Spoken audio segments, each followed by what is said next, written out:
Holla peeps, it's your girl Schree, reporting live for SchreeTV. Yeah, I'm starting over. So I'm gonna try to see if it'll let me fast forward.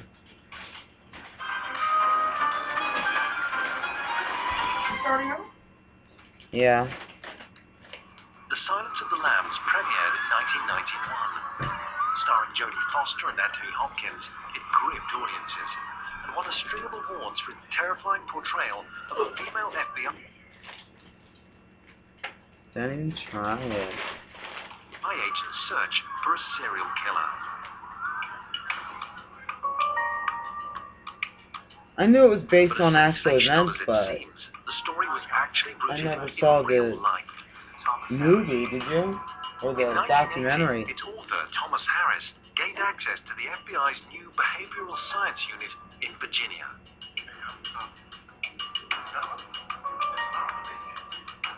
Harris had heard reports of an astonishing new idea being pioneered there.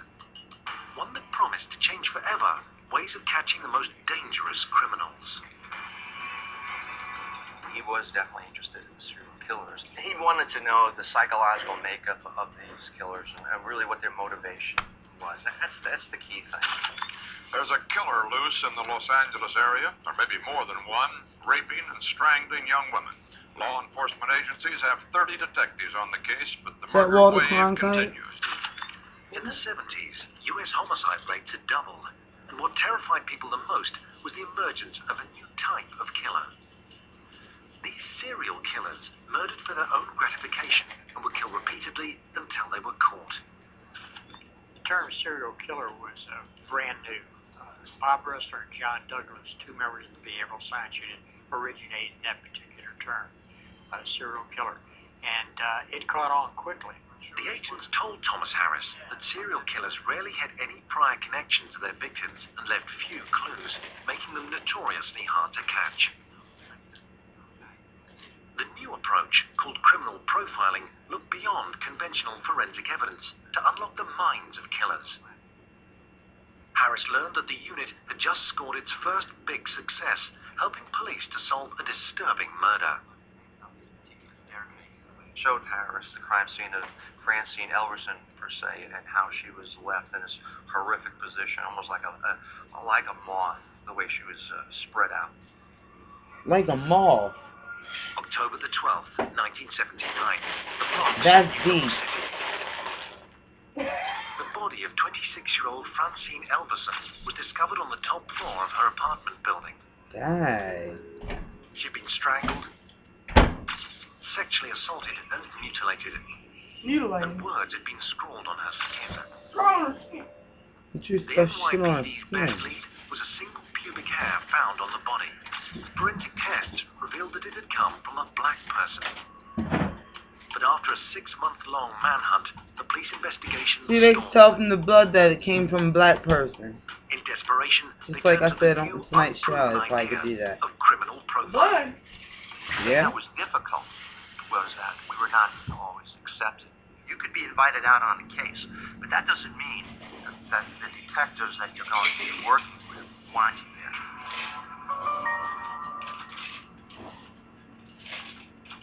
The unit's profile do we have any of those pies now? often left a unique signature at the crime scene. Well, you're hard.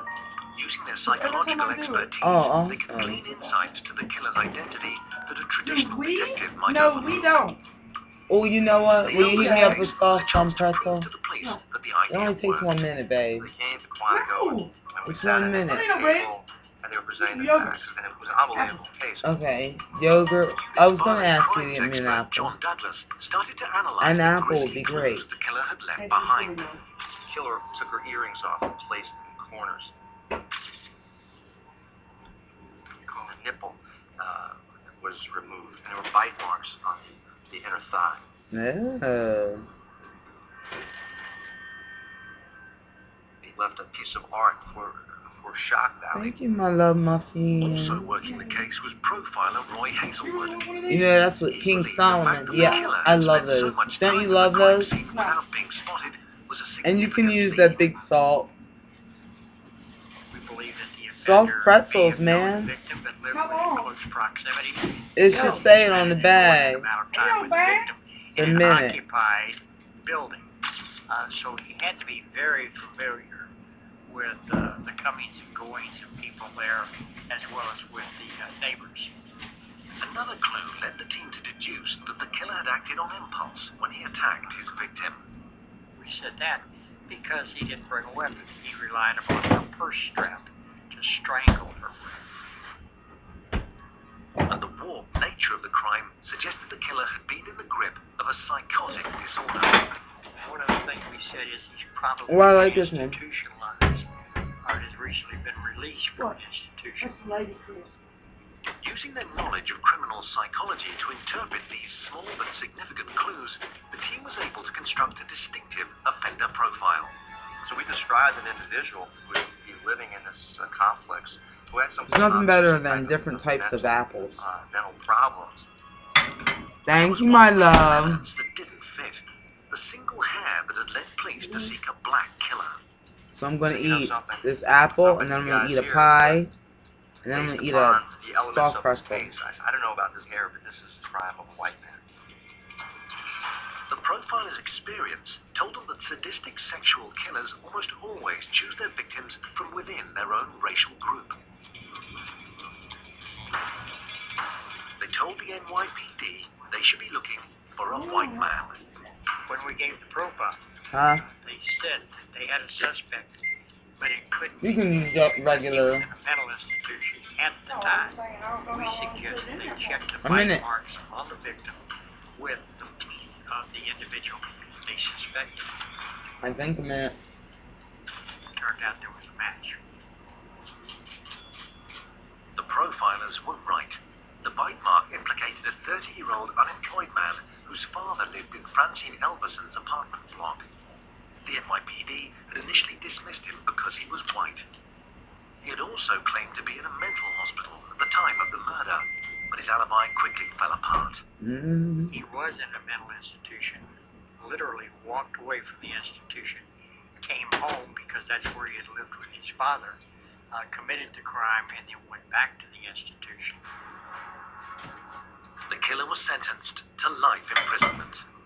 The profilers were convinced that he would have gone on to kill again.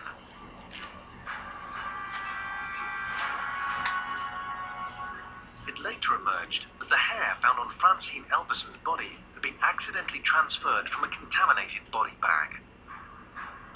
The role played by criminal profiling in solving the case won over the skeptics in America's largest police force, the NYPD. We received phone calls. They were grateful for the assistance and said that we had made disciples of them. They were astounded, by the accuracy of the analysis, which is a big deal when you have a police department of 33,000, 40,000 officers that said, hey man, maybe these guys know something. The criminal profilers of the Behavioral Science Unit were revolutionizing the approach to violent crime.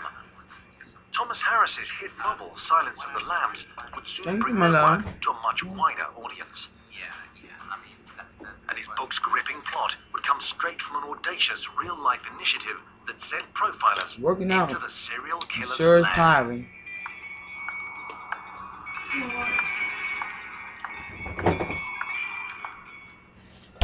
In the movie Silence of the Lambs, rookie FBI agent Clarice Starling is hunting a serial killer on the loose. Larry. Stop this and come right back.